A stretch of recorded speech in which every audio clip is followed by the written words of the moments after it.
Jeudi 24 septembre, les membres du conseil municipal d'Amnéville se sont retrouvés à la salle des Orchidées de Malancourt-la-Montagne pour tenir la séance du conseil municipal. Suite à cette réunion, nous avons rencontré le maire de la commune pour revenir sur certains points qui ont suscité des débats.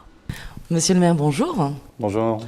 Je souhaitais revenir avec vous donc sur deux points particuliers que vous avez abordés lors de la dernière séance du conseil municipal. Le premier, il s'agit de Snow, et notamment des courriers que vous avez reçus de la Chambre des comptes, c'est bien ça? La Chambre régionale des comptes, oui. Alors, je rappelle que la commune avait fait l'objet d'un contrôle de la Chambre régionale des comptes, qui s'est bien passé, et on savait pertinemment que le Snow ferait l'objet du même contrôle. La problématique était qu'un budget pour le Snow doit être fait à l'image d'un budget pour une commune, c'est-à-dire qu'il doit être équilibré et sincère. Mais on sait très bien que compte tenu de la situation du Snow, on ne pouvait pas avoir un budget qui soit à la fois équilibré et sincère, puisque compte tenu de la situation actuelle du Snow, on enregistre des pertes. Donc on a décidé, en pleine connaissance de cause, et puisqu'il y avait ce contrôle qui arrivait, de voter un budget qui était en quelque sorte suréquilibré, parce qu'on ne reprenait pas le résultat de l'exercice précédent. Pourquoi? Parce que précédemment, ce résultat est faussé. Il y avait eu des écritures comptables qui n'étaient pas régulières et que l'on a dénoncées et qui vont donner lieu à l'engagement de poursuite. Donc la Chambre régionale des comptes est venue, a constaté cette situation, nous a donné raison, mais nous a dit aussi, la situation étant déséquilibrée parce que vous ne faites pas assez de chiffre d'affaires, il faut à terme vous interroger sur la survie du Snow. Est-ce que vous allez continuer comme cela en régie ou est-ce qu'il faut envisager de privatiser ou trouver une autre solution? Le constat que fait la Chambre régionale des comptes, c'est qu'on ne peut pas équilibrer ce budget à l'heure actuelle.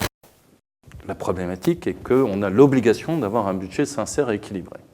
Le préfet, ensuite de ce contrôle, nous dit, par dérogation à la loi, et puisque vous avez entamé des mesures de restructuration du Snow et de relance de cette activité, parce que vous faites les choses de façon sincère et transparente, on vous autorise à avoir un budget déséquilibré.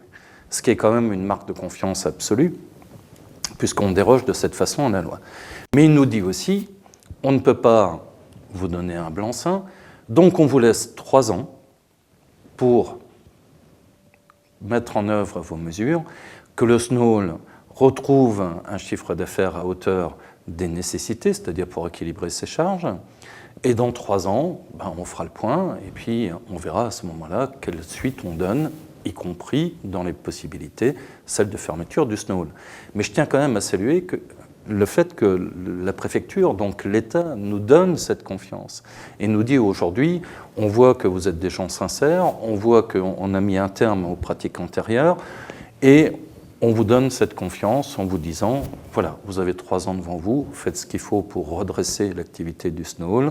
Quand vous y serez arrivé, et au bout de ces 3 ans, on fera le point.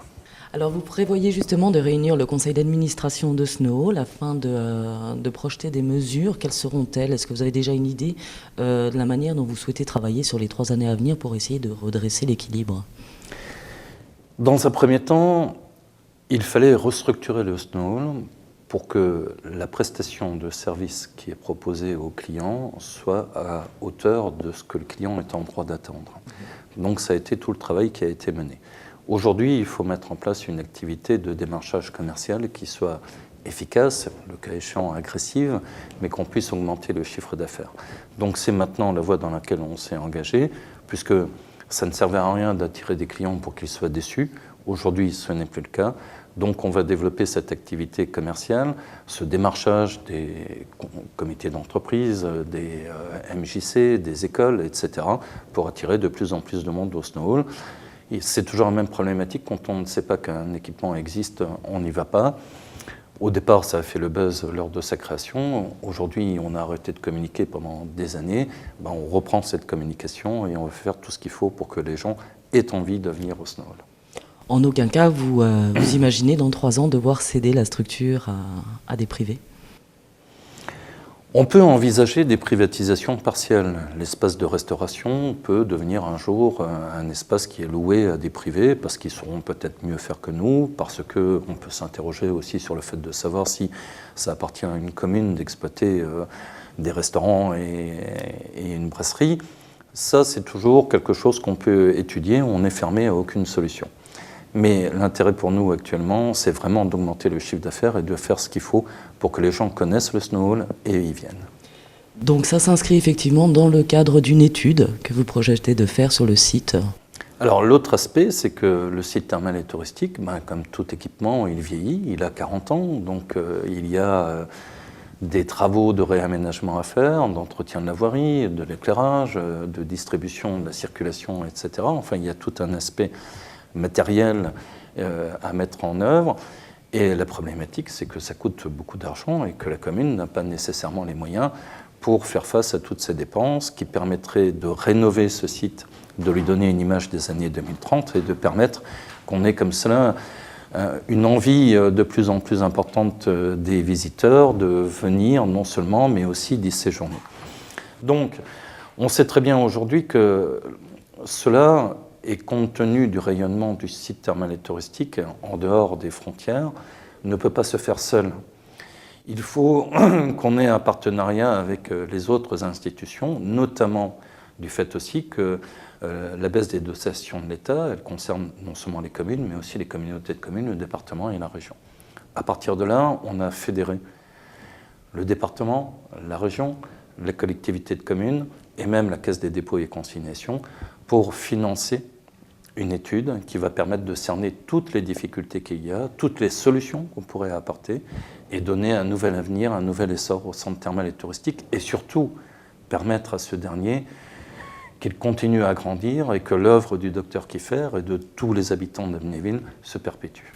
Est-ce que vous ne craignez pas de perdre le site du fait de ce partage des compétences ?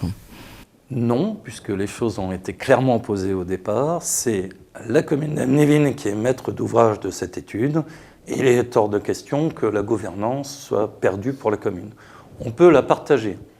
On peut, bien évidemment, si la région, le département et d'autres investissent de l'argent dans le centre thermal et touristique, leur laisser un droit de s'exprimer aussi. Mais il est hors de question que la commune soit dépouillée de ce centre thermal et touristique. Ça appartient aux Amnévillois, ça continuera à appartenir aux Amnévillois. Merci beaucoup. Je vous en prie.